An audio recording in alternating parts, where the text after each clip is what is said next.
सभी देवता राम जी की सेवा में अपने अपने अनशन सहित प्रकट होते। भगवान राम जी की स्तुति करने के बाद भगवान ने कहा, देवताओं जाओ, अयोध्या में हम महाराज दशरथ के यहाँ प्रकट होंगे। राम जी ने कहा हम दशरथ जी के यहाँ प्रकट होंगे, तो ब्रह्मा जी ने तुरंत कहा, प्रभु आप अगर दशरथ जी के यहाँ पूर्ण परब्रह्म रूप में प्रकट होंगे तो हम रीछों के राजा जामवंत जी के रूप में प्रकट होंगे। बोलो सीताराम। इंद्रदेव बोले, महाराज हे ब्रह्मा जी, अगर आप रीछों के राजा जामवंत बनकर के प्रकट होगे तो हम किष्किंधा में जाकर के वानर रूप में बाली का रूप धारण करेंगे। इंद्र ने बाली का रूप धारण किया, ब्रह्मा जी ने जामवंत का रूप धारण किया। अग्नि देव बोले, भैया हम तो दो वानर बनेंगे, दो भाई। बोले कौन कौन? बोले नल और नील, हम नल नील बनकर प्रकट हो। भगवान शंकर ने कहा अंश हमारा होगा, मारुति के रूप में, अंजना नंदन के रूप में हमारा भी तेज प्रकट होगा। धीरे धीरे समय बीता। चैत्र महीना में श्री हनुमान जी महाराज मंगलवार के दिन प्रकट थे।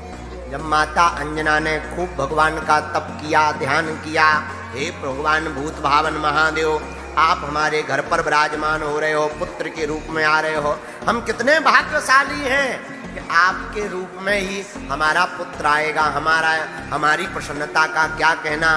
खूब भूत भावन महादेव का ध्यान किया, तप किया। चील ने खीर लाया, उड़ता हुआ चील वहीं से निकला। पवन देव ने हवा का झोंका मारा, वह खीर का पात्र चील के हाथ से छूट गया, माता अंजना के हाथों में आ गया, उसको पा लिया।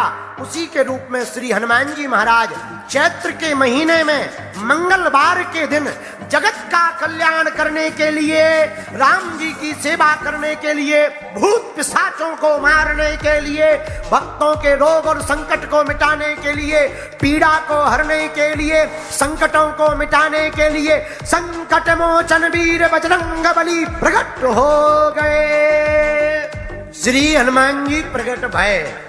अंजनी माता बड़ी प्रसन्न थे, वन में रहने वाले सब प्रसन्न हो गए, हनुमान जी के खानदान के लोग भी खुश भय। बानर भर प्रसन्न नहीं, देवता भी प्रसन्न है। कुछ दिन उत्सव में बीत गए। बोलो सीताराम। हनुमान जी के पिता केसरी जी बहुत प्रसन्न हैं, उनकी तपस्या का फल मिल गया।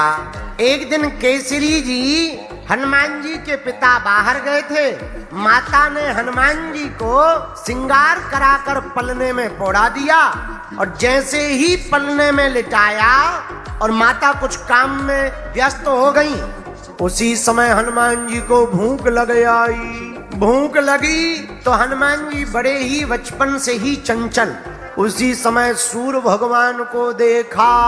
हनुमान जी को लगा बहुत बढ़िया बढ़िया लाल लाल फल है। हनुमान जी ने सूर्य भगवान को लाल फल मानकर हनुमान जी महाराज ने एक उचट्टा लगाकर सूर्य भगवान को ब्रेकफास्ट के रूप में खा गए, और जैसे ही मुख में डाला सोई अंधेरा मच गया, हाहाकार मच गया। हाहाकार मचा। उस दिन राहु कृष्ण आ रहा था, राहु को लगा कि हम सूर्य के ऊपर आ रहे थे सूर्य को खाने, लगता है हमारा नंबर किसी और ने ले लिया, और हनुमान जी ने सूर्य भगवान को खा लिया। राहु भागा भागा इंद्र के पास गया, महाराज सूर्य के ऊपर ग्रहण करने का धर्म हमारा है, सूर्य को खाने का अधिकार हमको है, आपने किसी वानर को कैसे दे दिया? इंद्र देवता बोले हमने तो किसी को नहीं दिया। राहु बोला पे सूर्य भगवान तो खप गए, किसने खाया? बोले एक वानर के छोटे से बालक ने खा लिया। इंद्र देवता नाराज होकर के वज्र लेकर के गए, एक जोर का वज्र हनुमान जी को मारा, तो हनुमान जी की हनु यानी ठोडी थोड़ी टेढ़ी हो गई, लेकिन थोड़ी टेढ़ी होती ही हनु में जोर से चोट लगने के कारण हनुमान जी का नाम ही हनुमान पड़ गया। सूर्य भगवान जब छटपटा के बाहर निकले तो मनी मन सोचने लगे, हे भगवान छोटा सा तो बालक, बताओ इसे भूख लगती है तो ब्रेकफास्ट में हमें खा जाता। हनुमान जी ने सूर्य भगवान को छोड़ दिया, लेकिन वज्र की चोट के कारण कुछ देर के लिए श्री हनुमान जी महाराज भूमि पर गिर गए। पवन देवता नाराज हो गए। अपने पुत्र को भूमि पर डला हुआ देखकर इंद्र के ऊपर नाराज हो गए और पवन देव ने अपनी गति को रोक दिया। और जहां गति को रोका सोई भैया सब देवता छटपटा गए। तो पवन देवता से कहा कि आप चल क्यों नहीं रहे, हवा क्यों रोक दी? अच्छा विचार करो, पूरा खेल हवा का है। कोरोना में कुछ लोगों को हवा कम मिली तो उनकी हवा खिसक गई। कोरोना काल में कुछ लोगों को हवा कम मिली तो उनकी हवा खिसक गई। बोले मतलब? बोले सीताराम हो गए। हवा का बड़ा खेल है, हवा ना मिले तो अच्छे अच्छों की हवा खिसक जाती। देवता बोले पवन देवता से, महाराज आप क्यों बंद हो गए? बोले हमारे बालक को चोट लग गई, अब हम नहीं बहेंगे। देवता बोले महाराज हम सब आशीर्वाद तुम्हारे बालक को देंगे, पर आप पहले चलना तो प्रारंभ करो। तब जाके चले, और जैसे ही चले तो सबसे पहले ब्रह्मा जी बोले पवन देव हम आपके बालक को आशीर्वाद दे रहे, आज के बाद कभी भी तुम्हारे इस बालक हनुमान को ब्रह्म पास नहीं सता पाएगा। पवन देवता बोले जय हो। ब्रह्मा जी जा ही रहे थे तब तक इंद्र आ गए और इंद्र ने हाथ जोड़कर कहा, अपने गले की माला हनुमान जी को पहनाकर कहा, जाओ हमारे वज्र के कारण इनकी हनु यानी ठुड्डी टेढ़ी जरूर हो गई, पर जाओ हम आशीर्वाद देते हैं, आज के बाद इस बालक का शरीर वज्र की तरह कठोर हो जाएगा। उसी दिन से हनुमान जी का नाम महावीर विक्रम बजरंगी।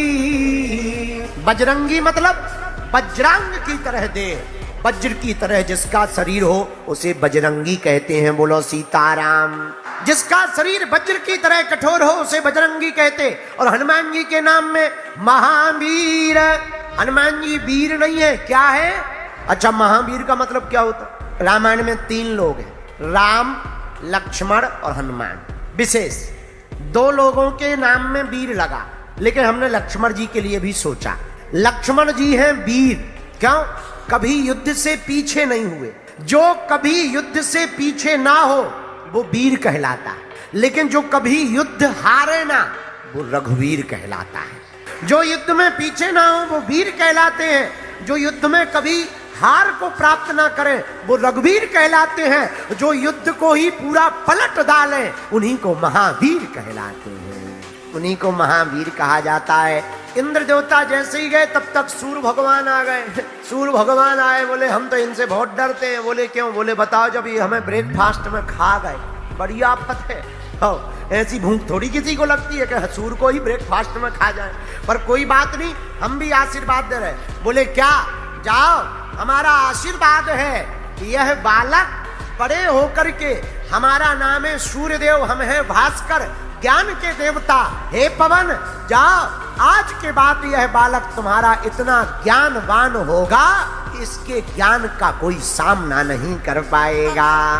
हनुमान जी विद्यावान हैं, ज्ञानियों के सागर हैं। ये किसने वरदान दिया? आहा, सूर्य भगवान ने वरदान दिया। सूर्य भगवान चले गए, तब तक वरुण देवता आए, उन्होंने कहा हम भी वरदान देते हैं हनुमान जी को। कौन सा? जाओ आज के बाद यह बालक थल में तो चमत्कार दिखाएगा ही, नभ में तो चमत्कार पवन देवता की कृपा से दिखाएगा। थल यानी पृथ्वी में चमत्कार राम जी की कृपा से दिखाएगा। पर जाओ यह बालक का जल में भी बाल बांका नहीं होगा। अब तब तक 5वें देवता आ गए। कौन? यक्षराज कुबेर। हम भी इसको वरदान देते हैं, क्या ये कभी युद्ध में पराजय नहीं होंगे, इसलिए हनुमान जी कभी भी युद्ध में पराजय नहीं हुए। तब तक भगवान शंकर प्रकट हो गए। हम भी इसको आशीर्वाद और वरदान देते हैं, क्या कभी भी हमारे द्वारा प्रेरित मंत्र के अस्त्र शस्त्र इस बालक पर नहीं चलेंगे, और किसी को भी रुद्रपास शिवपास का बंधन पड़ा हो उस बंधन को खोलने की क्षमता हनुमान जी में आ जाएगी। तब तक देव ऋषि नारद जी प्रकट हो गए। हम भी इस बालक को वरदान देना चाहते हैं, क्या जाओ आज से यह बालक तीनों लोकों में बिना किसी रोक टोक के जा सकता है। बोलो सीताराम। बाल्यकाल में ही हनुमान जी को नारद जी ने आशीर्वाद दे दिया, जाओ ये सभी लोकों में जा सकेंगे, कोई भी इनकी गति को रोक नहीं सकेगा। इतने में यमराज प्रकट हो गए। हम भी इस बालक को वरदान देना चाहते, क्या आज से हमारा वरदान है, इस बालक को कोई रोग नहीं लगेगा। हम यमराज हैं। और दूसरा वरदान इस बालक को ये है, इसका जो भी भगत बनेगा उसका भी रोग मिट जाएगा।